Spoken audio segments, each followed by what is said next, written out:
নির্বাচনী প্রচারণার খবর জানাতে এবার ভোলা সদর থেকে সরাসরি যুক্ত হচ্ছেন সহকর্মী আদিল হোসেন তপু। তপু, ভোলার সার্বিক নির্বাচনী পরিবেশ কেমন এবং প্রার্থীরা কি কি প্রতিশ্রুতি দিচ্ছেন আমাদেরকে জানাবেন। ইমা, বঙ্গোপসাগরের মোহনায় জেগে ওঠা মেঘনা তেঁতুলা বিশিষ্ট দ্বীপ জেলা ভোলা।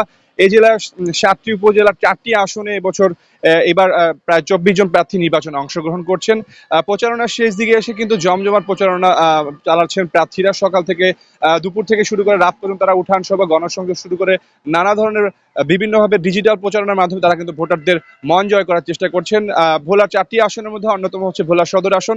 এই আসনটিতে কিন্তু এই বছর বিএনপি এবং আওয়ামী লীগের কোনো প্রার্থী না থাকাতে কিন্তু ভোটাররা বিজেপির সমর্থিত প্রার্থী এবং অন্যদিকে জামাত ইসলামের প্রার্থীর মধ্যে আসলে হাড্ডাহাড্ডি লড়াই কথা বলছেন, এবং পাশাপাশি কিন্তু বিশেষ করে হাত পাখার প্রার্থী তারাও কিন্তু নির্বাচনী দৌড়ে কিন্তু রয়েছেন। তো সব মিলিয়ে এইখানে জমজমাটটাই বেশি হওয়ার সম্ভাবনা দেখা যাচ্ছে, এবং ভোটাররা কিন্তু বিশেষ করে প্রার্থীরা এই আসনের উন্নয়নের কথা বলছেন।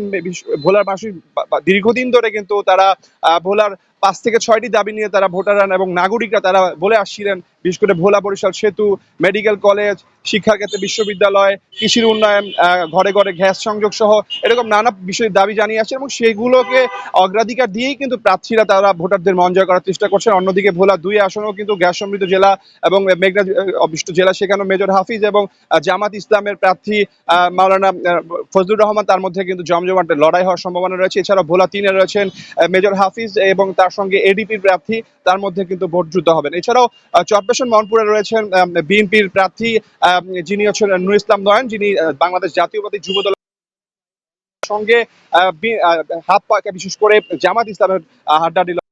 বলা যায় যে প্রতিটি আসনে কিন্তু একরকম লড়াই হবে প্রার্থীদের মধ্যে ভোট নিয়ে, এবং ভোটাররা অধীর আগ্রহে অপেক্ষায় আছেন তারা ভোট দিয়ে তাদের নির্বাচিত প্রার্থীকে জয় করার জন্য। নির্বাচনের বিষয়ে আইন শৃঙ্খলা বাহিনীর পক্ষ থেকে ইতিমধ্যে জেলা রিটার্নিং কর্মকর্তা বলেছেন এখানে কোস্টগার্ড, বিজিবি, র্যাব পাশাপাশি 5 থেকে 6 স্তরের নিরাপত্তা থাকবে, এবং ঝুঁকিপূর্ণ যেসব এলাকা সেখানে কিন্তু বিজিবি, নৌবাহিনী এবং কোস্টগার্ড টহলে থাকবে। তো সব মিলিয়ে ভোলার 16 লক্ষ মানুষ আগামী 12 তারিখ তারা ভোট দিয়ে তাদের প্রার্থী নির্বাচিত করবেন, এবং তারাই আগামী দিনের এই ভোলার 4টি আসনে উন্নয়নে ভূমিকা রাখবেন বলে মনে করছেন। ইমা, এই ছিল ভোলা থেকে আমার কাছে সর্বশেষ। তপু, আপনাকে অসংখ্য ধন্যবাদ।